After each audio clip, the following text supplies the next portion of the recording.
Boa noite, meus irmãos, todos os que estão aqui na casa do Senhor, todos os que estão em casa. Ainda temos o recurso da transmissão online, né? O que é muito bom, porque torna a igreja maior e torna a igreja mais interativa. Tão interativa que às vezes ultrapassa os momentos que deveriam ser usados, né? Porque são muitos pedidos de oração, por exemplo, e eu tenho aqui mais alguns que infelizmente a gente não teve tempo de ler quando estava fazendo os pedidos aqui, mas Quirino já me passou os nomes aqui para a gente não esquecer. Então, a irmã Solange, a irmã Noemi, que pediram por suas famílias, e a irmã Thaisa pediu por sua saúde, tá? Além disso também, a irmã Jamile deixou lá o seu pedido também, pedindo oração por sua saúde. Então vamos orar também, vamos incluir nas nossas orações esses irmãos, tá?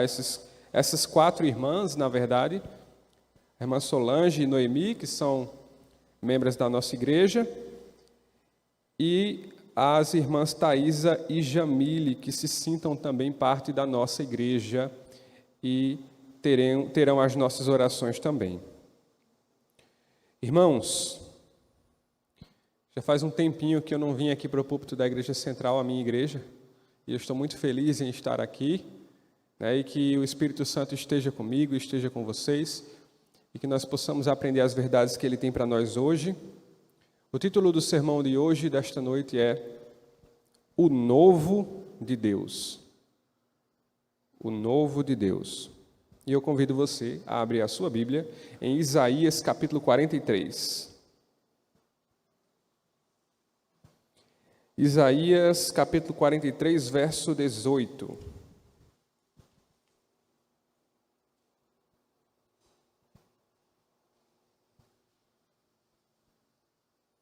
Amém? Bem, com as nossas Bíblias abertas, vamos fazer mais uma oração. Convido você a fechar os seus olhos. Oremos.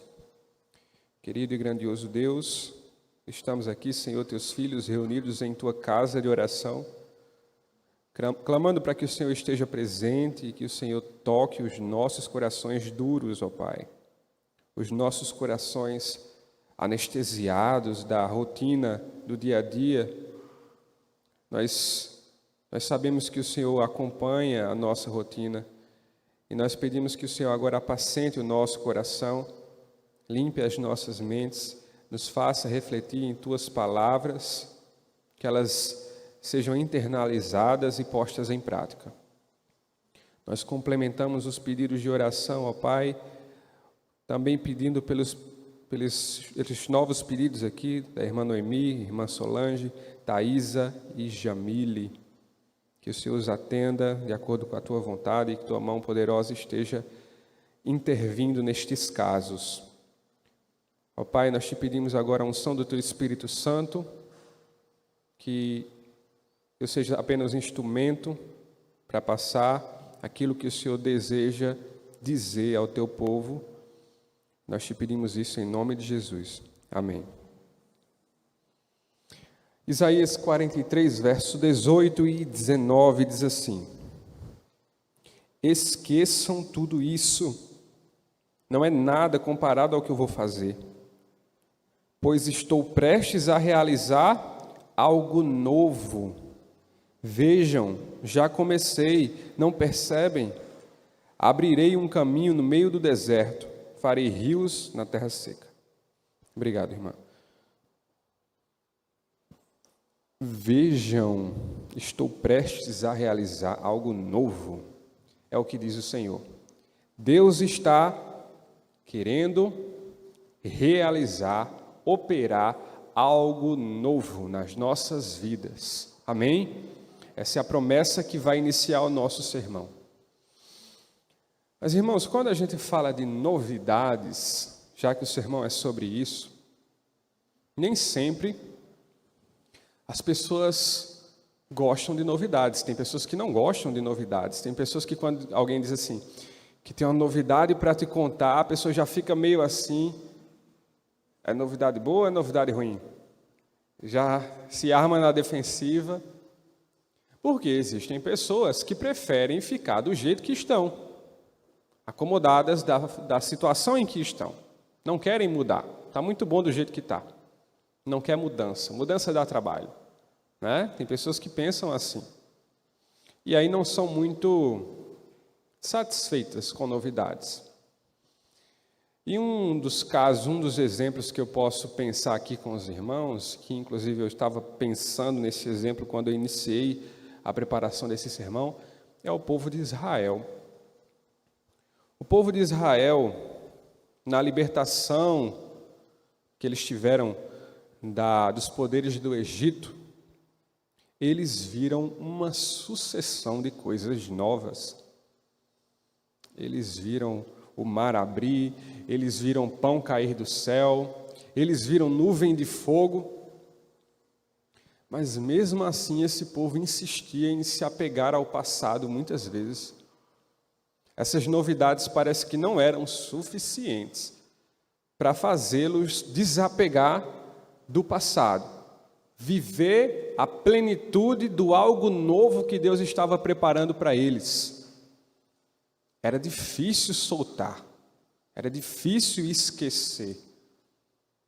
E eles lembravam do Egito com um certo saudosismo, olhando para vantagens que eles tinham lá, deixando ou fazendo pouco do novo que Deus estava proporcionando para eles. E isso é um grande problema. Por quê, irmãos? A vinda do novo implica a morte do velho. Para que o novo venha, eu preciso abandonar o velho. Preciso. E lá em 2 Coríntios, abre a sua Bíblia novamente. 2 Coríntios, capítulo 5, verso 17. 2 Coríntios 5, 17. Temos um verso bastante conhecido, e talvez os irmãos vão reconhecer aí. 2 Coríntios 5, 17. Amém? Logo, todo aquele que está em Cristo, nova criatura é. A vida velha acabou e uma nova vida teve início. Amém? Irmãos, perguntas bastante comuns, principalmente de jovens, né, que talvez você já tenha ouvido ou até mesmo falado, são: como eu faço para esquecer um pecado? Como eu faço para esquecer um antigo amor? Como eu faço para esquecer a raiva que eu sinto por alguém? Como eu faço para desapegar desse meu passado? Como eu faço? Pessoas atormentadas por lembranças que não se desapegam delas. E essas pessoas têm essas perguntas. E a resposta para essas perguntas está nesse verso que a gente leu. Seja uma nova criatura. Seja uma nova criatura. Porque as coisas velhas passam. E eu fiz questão de colocar aqui no meu rascunho aqui a palavra passam em letras maiúsculas. As coisas velhas passam, irmãos. Por mais presente que isso seja na sua vida, por mais traumática que seja uma lembrança, quando você se dispõe a viver algo novo com Deus, essas coisas velhas passam. E não sou eu que estou dizendo, a gente acabou de ler. Mas a condição para que isso aconteça é que você seja uma nova criatura. Precisamos ser novas criaturas. Irmãos, principalmente quem tem celular Samsung vai concordar com o que eu vou falar agora. Quando um celular está muito cheio de fotos, de arquivos, o que é que acontece com ele? Ele trava, ele fica travando, né? Você tenta mexer nele ali e ele travando, porque está muito cheio de fotos ou de outros arquivos. E para que ele volte a funcionar bem, o que você precisa fazer? Uma limpeza nele. Você precisa apagar fotos antigas, arquivos antigos que muitas vezes são inúteis, não servem mais para nada, e está só ocupando a memória do celular, aí você apaga, e aí o celular volta a funcionar bem, para de travar. E às vezes muitas pessoas estão como celulares assim, sobrecarregados de memórias inúteis, que são como feridas. Essas feridas estão impedindo essas pessoas de prosseguir, estão travando a vida dessas pessoas. Essas pessoas, quando eu falo essas pessoas, pode ser também eu e você. Memórias feridas, inúteis, que a gente insiste em lembrar e que atrapalham o nosso avanço. Irmãos, a Bíblia fala, lá em Miqueias capítulo 7, verso 19, a gente não vai ler, porque tem muita coisa para a gente ver hoje aqui. Mas a Bíblia fala em Miqueias que Deus, além de perdoar os nossos pecados, Ele joga no fundo do mar. Que Deus joga os nossos pecados no fundo do mar. O nosso passado está no fundo do mar. É uma promessa de Deus. Mas a gente pega uma roupa de mergulhador, pega um tubo de oxigênio, vai lá no fundo do mar, pega o passado, traz à tona e diz assim: olha, Deus, é isso aqui que está me incomodando. Aí eu acho que Deus olha assim, tem que ter muita paciência, né? Uma coisa que Ele já tinha deletado. Você ainda se incomoda, você ainda se frustra, você ainda sente o peso desse passado, que já devia estar abandonado lá no fundo do mar, esquecido. Irmãos, essas pessoas, eu acredito que o diabo nem precisa torturar essas pessoas, porque a pessoa já é especialista, já é mestre em fazer isso sozinha, né? Então está poupando o trabalho do diabo, porque ela mesma se tortura, não desapega do que deveria estar no fundo do mar. E para piorar, a gente ainda tem recursos como o Facebook, que não sei se você já viu no seu Facebook, diz assim: suas lembranças 4 anos atrás. Suas lembranças há 6 anos. Aí está lá você com uma roupa bem diferente, um cabelo bem ridículo, e aí você olha, 90% das nossas lembranças do Facebook eu acho que a gente não queria ver, não, né? E o passado fica sendo remoído. Irmãos, tem assuntos que pesam, e eu vou perguntar e você reflete aí no banco ou na sua casa: existe algum assunto que muda o seu semblante? Tem pessoas que às vezes a gente está conversando, está numa roda de amigos, aí conversa de futebol, conversa de atualidades, está tudo bem, tudo legal, tocou num assunto, a cara fecha, ou às vezes até mesmo chora. Assuntos que tocam e mudam o semblante das pessoas. É preciso abandonar memórias inúteis para viver algo novo com Deus. Essa vai ser a nossa frase de efeito durante o sermão.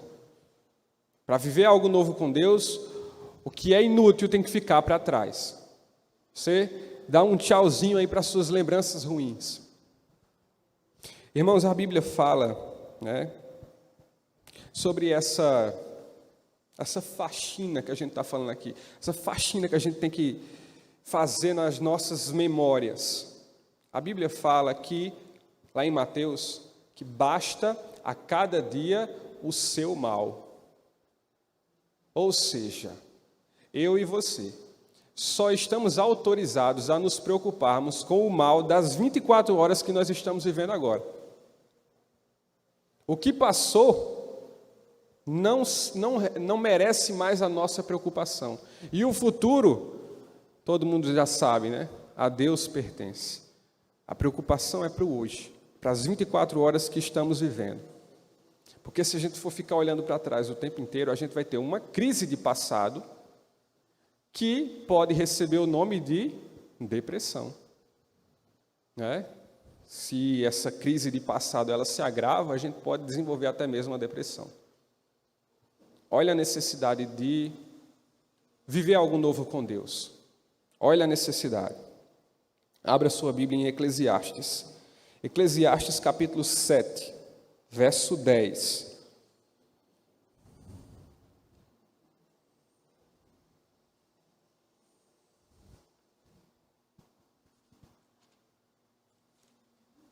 Eclesiastes 7, verso 10.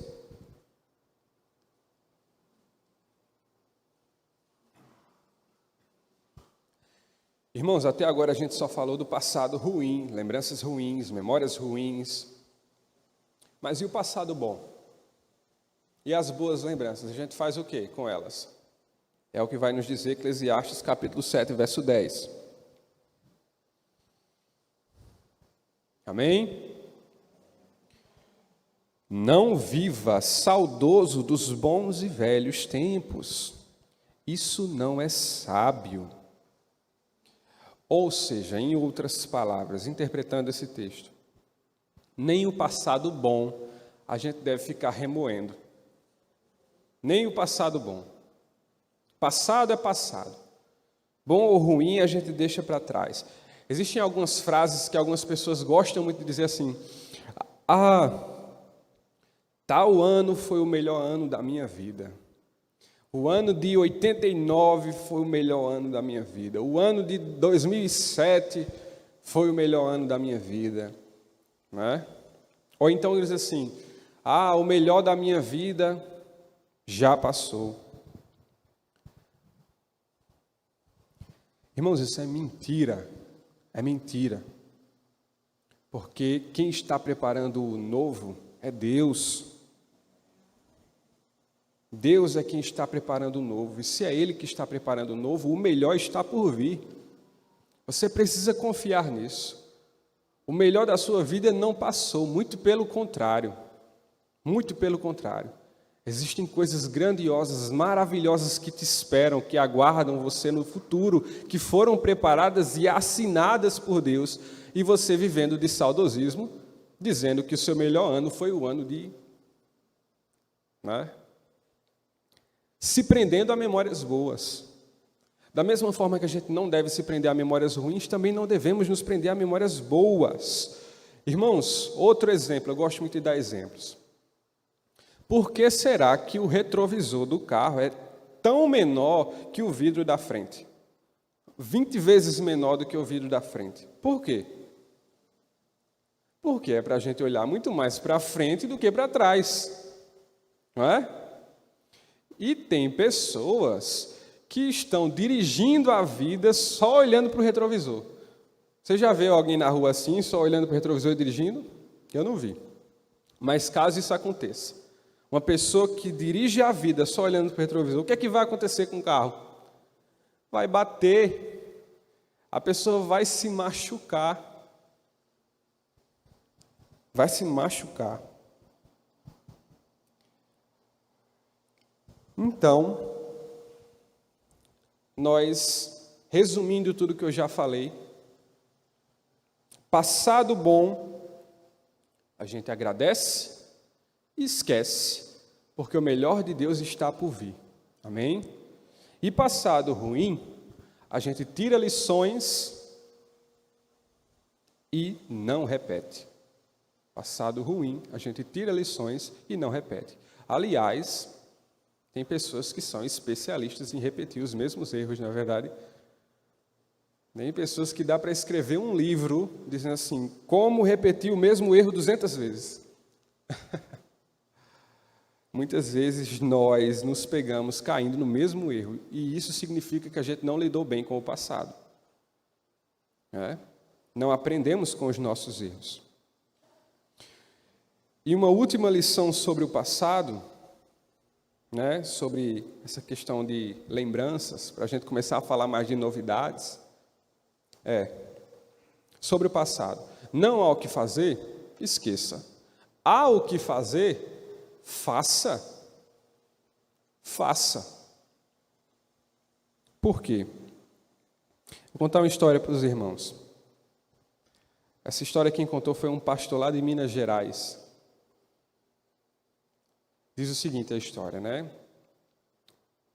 Um jovem da igreja chegou para o pastor e disse assim: pastor, eu me batizei há uns meses e eu estou cheio do Espírito Santo. Eu tenho feito coisas maravilhosas em nome do Senhor. Eu tenho trazido à igreja meus amigos que são ex-usuários de drogas. Eu tenho espalhado o evangelho para pessoas que nunca imaginaram estar numa igreja.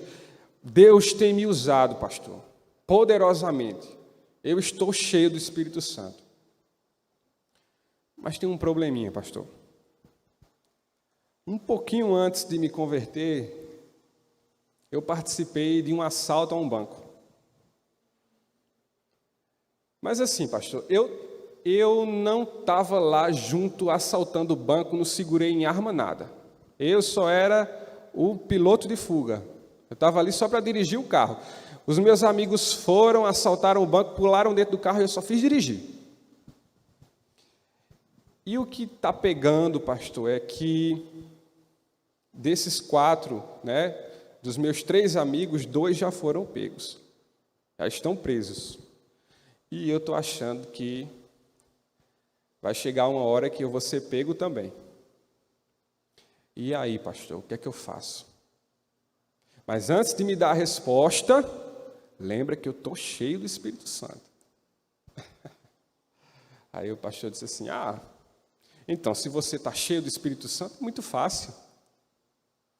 Você vai procurar um advogado cheio do Espírito Santo, vai procurar uma delegacia cheia do Espírito Santo, o delegado que esteja num plantão, um delegado cheio do Espírito Santo, e vai se entregar cheio do Espírito Santo. Irmãos, a lição que a gente tira, e o pastor disse isso ao jovem também, é que tudo que faz parte do seu passado, puder ser resolvido e não for, uma hora vai te visitar no futuro. Tudo que faz parte do seu passado e não tiver sido resolvido, uma hora chega a conta. E muitas vezes essa conta ela vai acumulando. E quando chega no futuro, chega de uma forma, de uma proporção muito difícil de resolver. O nosso passado, se há alguma coisa ainda pendente que eu possa fazer, a gente faz, resolve, e não vive mais com essa lembrança nos atormentando. A gente fica em dia, né? O fim dessa história foi que o jovem se entregou à polícia, e olha que coisa boa. Por ele ter se entregado, não tinha antecedentes, uma série de questões, de argumentos, o delegado disse que ele teria sua liberdade, mas que ele deveria andar com um documento por 3 anos. Por 3 anos, onde quer que ele fosse, ele devia levar um papel dizendo que ele era sim livre, que ele tinha recebido a sentença de liberdade. E caso ele fosse pego na rua e não tivesse esse documento, ele seria preso por 15 anos. E onde aquele jovem ia, ele levava o documento e mostrava muito satisfeito o documento que dizia que ele era livre. E Deus está ansioso para nos dar um documento desse, que diz que nós somos livres, que nos liberta de qualquer culpa e de qualquer medo que o passado possa te causar. Amém? Irmãos, vamos agora falar diretamente sobre novidades. O ser humano nem sempre lida bem com novidades, e a Bíblia mostra alguns casos disso. Pessoas que não lidaram muito bem com novidades. Abra sua Bíblia em Gênesis capítulo 18. Gênesis 18,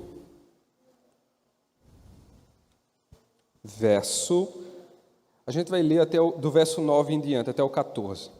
Mas essa história, irmãos, é a história de quando anjos do Senhor visitaram a tenda de Abraão, para trazer uma novidade, mas uma senhora novidade. Uma novidade que devia fazer com que os dois ficassem maravilhados, dando piruetas, porque era aquilo que eles mais sonhavam. Gênesis 18, verso 9 até o 14. Vamos ver a reação dele, de Abraão e de Sara, né? Diz assim: onde está Sara, sua mulher? Perguntaram os visitantes. Está dentro da tenda, respondeu Abraão. Então um deles disse: voltarei a visitar você por esta época, no ano que vem, e sua mulher Sara terá um filho. Sara estava ouvindo a conversa de dentro da tenda. Abraão e Sara já eram bem velhos, e Sara tinha passado havia muito tempo da idade de ter filhos. Por isso, riu consigo e disse: como poderia uma mulher da minha idade ter esse prazer? Ainda mais quando meu senhor, meu marido, também é idoso. Então, o Senhor disse a Abraão: por que Sara riu? Porque disse: pode uma mulher da minha idade ter um filho? Existe alguma coisa difícil demais para o Senhor? Voltarei por esta época, no ano que vem, e Sara terá um filho. Amém? Sara teve um filho, era promessa de Deus, era novidade de Deus. Irmãos, eu imagino que a primeira vez que essa mensagem foi proferida com alegria. A notícia foi dada com ânimo. Sara vai ter um filho. Eu imagino essa notícia sendo proferida com esse ânimo e a reação de Abraão ficando assim meio confuso, Sara rindo da notícia. Não era com certeza essa a reação que Deus queria deles. Não lidaram bem com a novidade. E depois, talvez, a segunda vez que isso é falado, Deus teve que ser incisivo. Vai acontecer. É promessa minha. E o ser humano, quem é o ser humano para não aceitar, para desconfiar? Independente da grandiosidade da promessa, da novidade, quando Deus fala, acontece. Se Deus promete na nossa vida, acontece. Independente do que aconteça, das armadilhas que o diabo coloque no caminho, a novidade vem. A novidade veio na vida de Sara. Mas ela aprendeu que não deveria rir ou fazer pouco de promessas de novidades de Deus. Outro personagem, a gente só vai ler 2 aqui para não se prolongar muito. Outro personagem bíblico que recebeu a novidade de Deus, está no livro de Êxodo, capítulo 3. Abra sua Bíblia em Êxodo, capítulo 3, verso 9.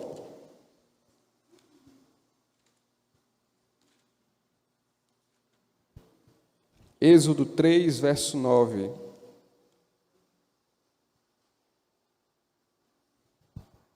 Nós vamos ler até o 12. Amém? Irmãos, só para contextualizar aqui esse momento, o povo de Israel estava há centenas de anos, cativos no Egito, presos. E a novidade é sobre isso. A novidade vai ser dada a Moisés. Vamos ver a reação dele, verso 9. Sim, o clamor do povo de Israel chegou até mim, e eu tenho visto como os egípcios os tratam cruelmente. Agora vá, pois eu o envio ao faraó. Você deve tirar meu povo Israel do Egito. Olha que bênção, que maravilha. Mas olha o que Moisés diz. Porém, Moisés disse a Deus: quem sou eu para me apresentar ao faraó? Quem sou eu para tirar o povo de Israel do Egito? Deus respondeu: eu estarei com você. Este é o sinal de que eu sou aquele que o envia. Depois que você tirar o povo do Egito, vocês adorarão a Deus neste monte. Mais uma vez, uma novidade tremenda, uma promessa maravilhosa. Depois de centenas de anos, o povo seria liberto da escravidão. E a reação de Moisés? Quem sou eu diante do faraó? Como é que eu vou fazer isso? Irmãos, Deus está tão ansioso para viver algo novo com a gente, tão ansioso para viver algo novo com a gente, e a gente fica colocando desculpas, a gente fica desacreditando das coisas que Ele nos prometeu. Vocês percebem que isso só atrasa o processo? A partir do momento que você crê, as coisas acontecem de fato. Enquanto a gente não crê, não assume essa promessa como nossa, ela muitas vezes atrasa. Precisamos aceitar as novidades, nos animarmos com as novidades, porque as novidades que Deus tem para o nosso futuro são novidades maravilhosas. E uma história que eu não poderia deixar de ler é a história que é contada no Evangelho de Lucas, no capítulo 15, verso 17. Lucas 15, 17. É a história do filho pródigo, irmãos. A gente não vai ler ela completa, a gente só vai ler um trechinho final. Lucas 15, a partir do verso 17. A história do filho pródigo simboliza o quanto Deus está ansioso por viver algo novo conosco. Amém? 15, 17. Diz assim, só para contextualizar mais uma vez, né? Toda vez eu vou ler e faço uma pausa, mas é necessário que a gente contextualize, já que a gente não vai ler a história na íntegra. Aquele jovem estava ansioso pela morte do pai. Ele estava achando que o pai estava custando a morrer e ele queria logo a herança dele. E aí ele chegou para o pai e disse assim, pai, está demorando sua morte, eu não aguento mais esperar, adiante a minha herança.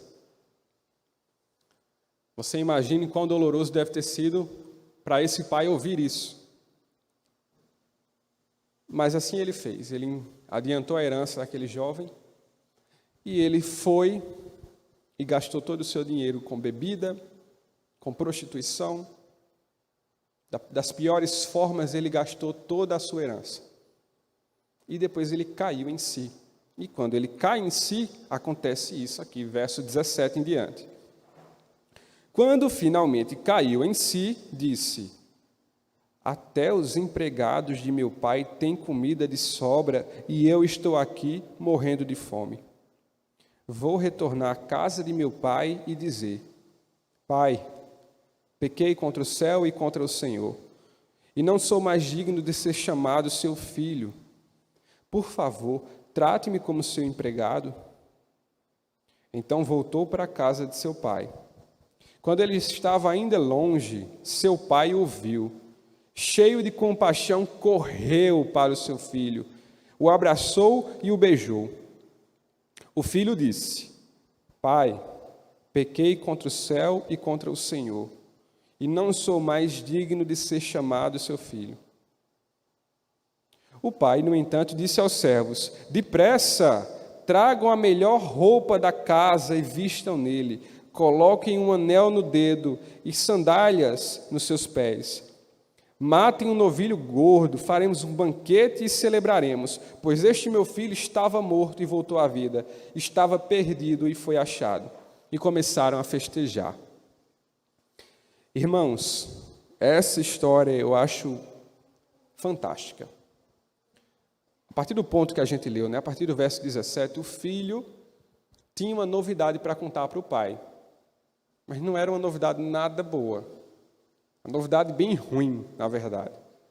Ele ia contar para o pai que gastou tudo e que queria ser empregado do pai. E aí ele montou um discurso, né?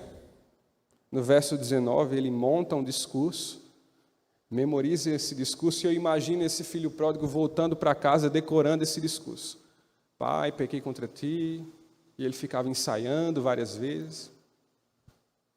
Mas quando chega na casa do pai, tudo acontece muito diferente do planejado. Quando o pai o vê, ele pula a cerca, e você já imagina a cena de um senhor pulando uma cerca, sandália caindo no chão, e aquela correria. E chega no filho, e aí o filho, chegou a hora, de dizer aquele discurso que eu tanto ensaiei. Ele fala o discurso da forma que ele tinha ensaiado, talvez muito nervoso, e a reação do pai é a melhor. O pai simplesmente vira assim de costa: depressa, tragam roupas novas, um anel. Ou seja, o filho nem teve resposta. Aquele discurso tão ensaiado, ele foi ignorado. Por quê? Foi ignorado porque o pai estava ansioso para viver algo novo com o filho. Algo novo, ele não queria remoer o passado. Ele queria viver algo novo com o filho. Nós sabemos as representações dessa história quem são. Nós somos o filho pródigo, Deus é o nosso pai. Independente do que nós fizemos, ele nos vê de longe, ele corre. Ele ignora as suas declarações, porque o seu passado ele já esqueceu. Ele já descartou. E ele está ansioso por viver algo novo com você. Essa resposta que o filho pródigo esperava, ela nunca veio. O pai simplesmente ignorou o que foi vivido no passado e viveu algo novo com o filho. Irmãos, tem uma música do cantor Fernandinho, que diz assim: uma nova história Deus tem para mim. Não sei se você já ouviu. Uma nova história Deus tem para mim, e Ele tem uma nova história para nós. A história antiga, ela não irá se repetir, porque o que vem pela frente é algo maravilhoso, é grande, é poderoso. A gente vai vendo que tudo isso culmina. Mas o último verso que nós vamos ler essa noite está em Romanos, capítulo 6, verso 4. Romanos, capítulo 6, verso 4.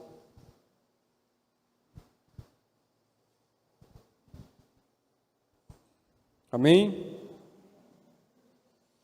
Pois pelo batismo morremos e fomos sepultados com Cristo.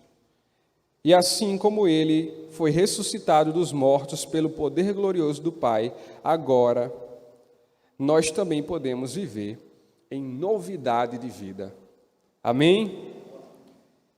É possível viver algo novo. É possível ser uma nova criatura. É possível, irmãos, ter uma nova história. É possível amar sem nunca ter sido amado. É possível. A declaração da Bíblia que a gente leu agora diz que é possível. E a maior prova de que é possível amar sem nunca ter sido amado é o nosso Mestre Jesus, que deu a sua vida sem ninguém nunca ter dado a vida por Ele antes. Não é preciso que alguma coisa aconteça antes da sua mudança.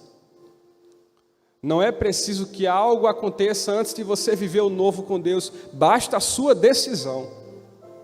Basta a sua decisão. O novo, e quando eu falo do novo de Deus, só para que fique bem claro, quando eu falo do novo de Deus, não estou falando de bens materiais, não estou falando de prosperidade. O novo de Deus tem a ver com o estado de espírito. O novo de Deus tem a ver com contentamento. E como isso é superior, é maravilhoso, irmãos. O novo de Deus culminará na nossa salvação. É o fim de tudo. Se você acredita que será salvo, se você acredita que Jesus está voltando, então você também acredita que o novo de Deus para a sua vida é algo muito melhor do que tudo aquilo que você já viveu. Você vai concordar comigo nisso. Irmãos, eu gosto muito de falar para as pessoas, e eu falo isso, por exemplo, no meu trabalho, e eu gosto de ver a reação das pessoas para essa minha declaração. eu gosto de dizer que eu creio que eu não experimentarei a morte. Eu creio que eu não passarei pela experiência da morte. E aí quando eu falo isso, as pessoas olham para mim estranhando assim, como assim? Seja evangélico, católico, qualquer religião, ele olha assim, o que é que ele está falando? Porque o mundão aí diz que a única certeza que a gente tem é a morte. Pois essa certeza eu não tenho, não. A certeza que eu tenho é que eu vou viver a eternidade com Jesus. Precisamos nutrir isso, porque isso é o que Deus tem preparado de novo para mim e para você. Essa promessa, ela se cumprirá. E nós cremos que essa promessa se cumprirá ainda em nossa geração. Irmãos, os sinais estão escancarados. E isso deve nos animar, porque o novo de Deus está às portas. E nós precisamos agir diferente daqueles exemplos que a gente leu. Aceitar essa novidade de Deus com ânimo, crer, ela acontecerá. E você verá essa novidade com os seus olhos. Amém? Nós iremos nos levantar agora e cantarmos o hino de número 109. 109. Jesus me transformou.